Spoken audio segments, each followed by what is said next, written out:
Well, fuck me. I mean, good grief. So we just finished watching SummerSlam. Mike, what are your thoughts on that ending there? I'm still pretty shook. I don't really know what to take of it. I knew something fishy was going on when the Braun didn't immediately go into the make it a triple threat match. Decided to wait it out. Yeah.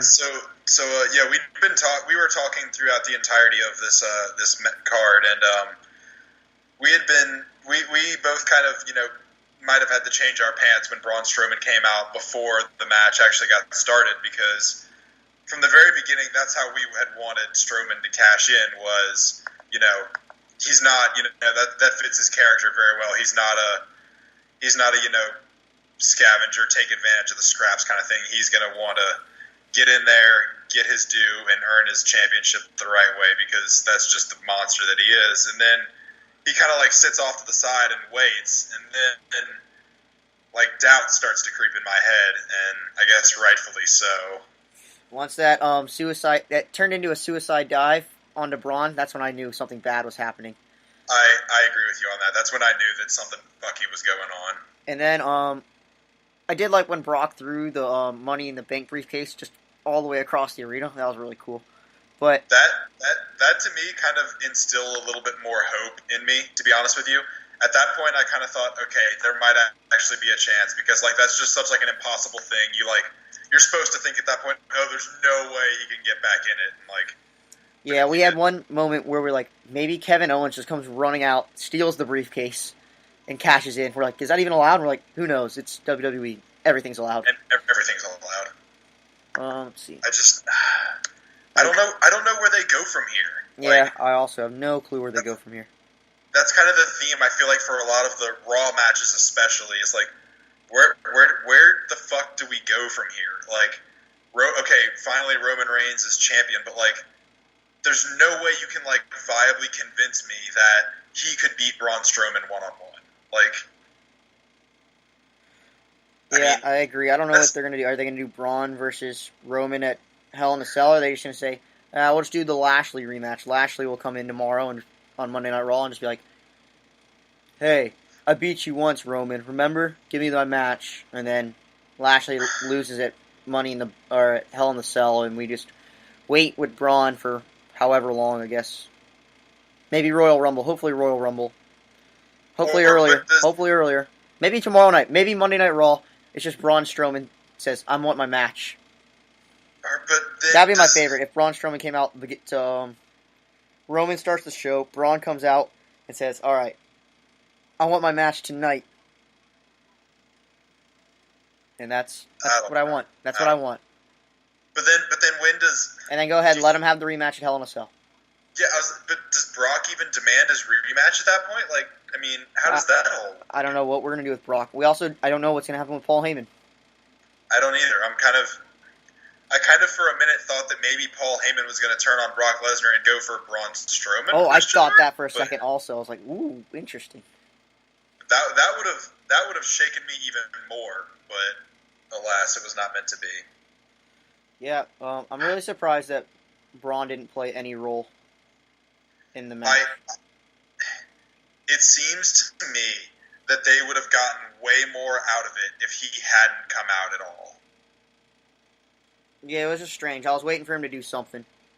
He came out and didn't do anything, and that's just not like him. Yeah. That doesn't fit in with his character well, and I don't like it. Yeah, it was weird. We can come back to this later when we think about it more. Yeah. That one's still really fresh in our brains. It just happened.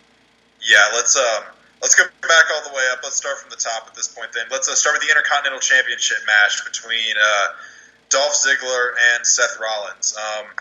I really liked this match. I don't think it was their best one that they've had yet, but it was top 3 for sure. Yeah, it was good. It was nice for the crowd to not do what they did for the Iron Man match last pay-per-view. Yeah, how generous of them. Yeah. One thing I've kind of noticed is that WWE, I think, especially for their big pay-per-views, likes relying on Seth Rollins to get the job done. You know, if you remember at WrestleMania, he also started out in that Intercontinental Triple Threat match against The Miz and Finn Balor to kind of set the tone going forward, and boy, did he. And I think they kind of, went with the same sort of thing here for the Intercontinental title match of setting the mood, setting the tone for the rest of the match to follow. And I think, you could have a lot worse people to do that. And they did. Him and Dolph Ziggler, they did a really good job. I just imagine Seth in his weird boots that were really strange, by the way, the two-tone boots, the gold and whatever color the other one was. Well, but if you noticed, the gold one was it was gold on the foot he used to curb stomp, and so it was a golden curb stomp. So I just want to throw that out there. Anyway, I just imagine him just walking around in his boots and his tights after that, and he's just like, follow that. Just yelling at everyone, follow that, try and follow that.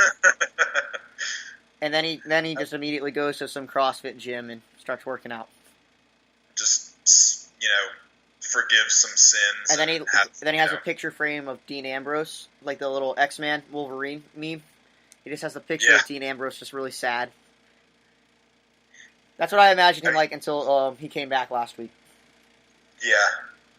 I really liked Dolph Ziggler's DDT on the ring apron. That was, I think to me, Seth Rollins sells the DDT better than anyone else in pro wrestling now. So that's Wait, let's go back to this. I wanted to add to that joke. Okay, I bet he has like also a picture frame of Dean and Renee at their wedding, and they have a cutout head of Seth over Renee. So then that has to beg the question: then is Renee jealous of Dean and Seth's bromance, or is she's secretly the one behind the scenes pulling the strings to make him turn on Seth eventually? I don't know. But anyway, let's talk about the actual wrestling, I guess, for now. The DDT spot was cool. I really like the superplex spot, the reverse superplex thing. Yeah, I like that too. That was a really cool spot. A lot of really cool spots in this match. Spots like you don't normally see in like just a traditional, match featuring these two guys. Yeah, which I feel like that's a good thing that they've been able to keep it fresh each time they've faced each other. It was good. I wonder what they're going to do with Dean now. Is it Dean versus McIntyre? Is McIntyre geared up for bigger things with Dolph?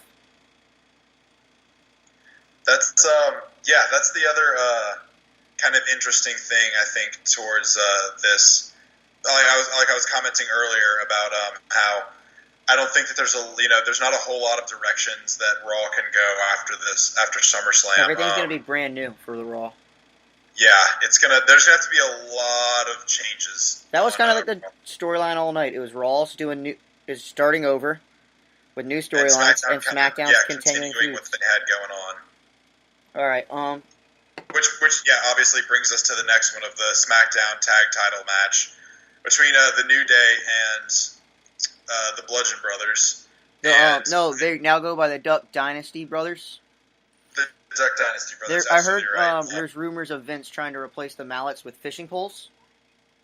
I heard it was shotguns and duck decoys, but we'll go with fishing poles for now. Shotguns might be a little excessive, but hey, why not? We can't confirm shotguns, but we have confirmed fishing poles. So some sort of fishing poles. They're gonna come in the face paint. Vince is starting to figure it out. He's like, man, did you see how pumped they were to see that Finn Balor guy in face paint? How about we give everybody face paint?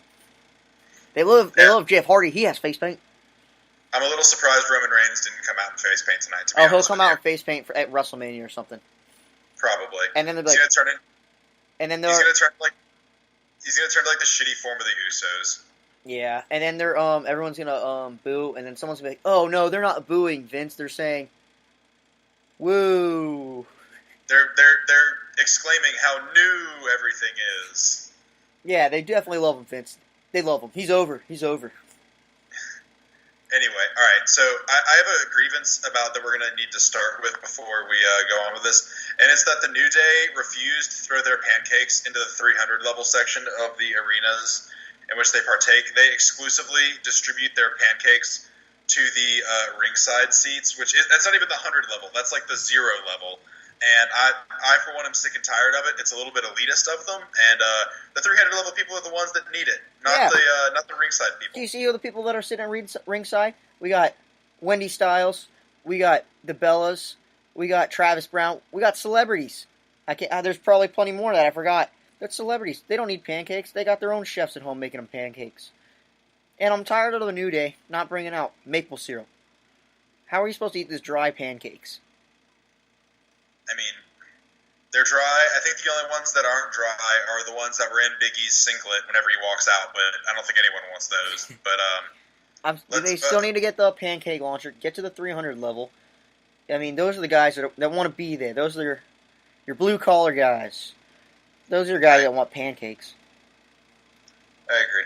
And I think that's why the Bludgeon Brothers are so angry at them. They're tired of the New Day just sticking up for the nobles, the elitists. They want them to hang out with the Simple Man, the Duck Dynasty fellows.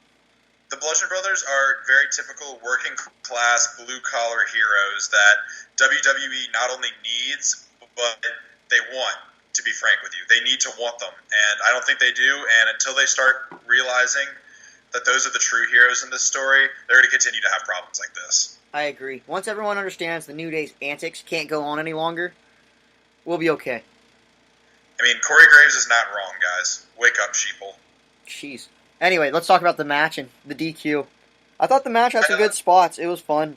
DQ finish was odd. I don't know how I feel about this feud. I've not been a big fan of the Bludgeon Brothers' run as champs. We'll see. I guess they'll do Hell in a Cell or maybe another match on SmackDown. I don't know.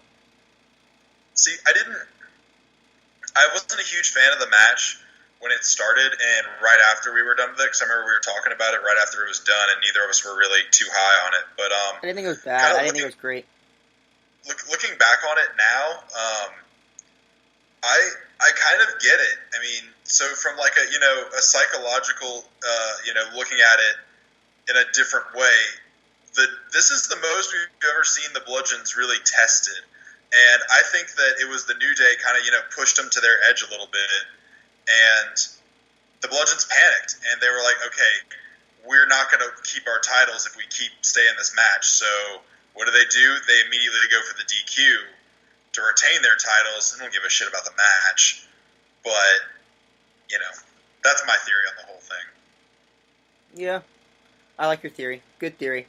All right, let's do the next one. Let's go. So next one is Kevin Owens versus Braun Strowman for the Money in the Bank contract, and this was the squashiest of all of the squash matches in my mind. And it stunk. I hated it. I get it.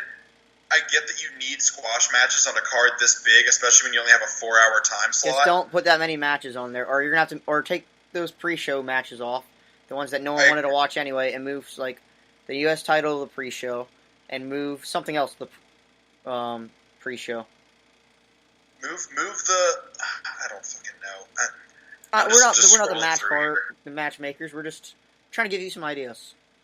Don't make the card so big where you have to have that many squash matches. Anyway, we kind of understood this spot, though, at the time, knowing and hoping that Braun Strowman was going to cash in at the end of the night. But given what happened at the end of the night, very upset that this match was so short, so one-sided, such a squash. Yeah, I was really unhappy how they made Kevin Owens look. I really don't understand. This feud never helped Kevin Owens. He's a former champ. I love Kevin Owens. He's great on the mic. He can go. And they just didn't really do anything for him. I know. I'm really just not get Kevin too Owens out of this feud. I'm tired of him looking like a joke every week. I know, and he's not. He's one of the best on any WWE roster, and anywhere he goes, he's going to be the best. And they treat him like shit and just have him lose. And I get they're trying to get Braun Strowman over, but he's already the most over person in the company. They don't need to make him over anymore. Yeah, I don't know. It was just filler stuff until Braun cashes in, which should be hopefully Monday Night Raw. That's what I'm rooting for. Yeah, me too. Anyway, we'll move on from there. So the next match we have is the triple threat for the SmackDown Women's title between Charlotte, Becky Lynch, and Carmella. And this one, I think, originally This was one that I think we were pretty happy with. I think I'm happy with it. I still thought it was a really good match. I thought it was an excellent match. I think Carmella looked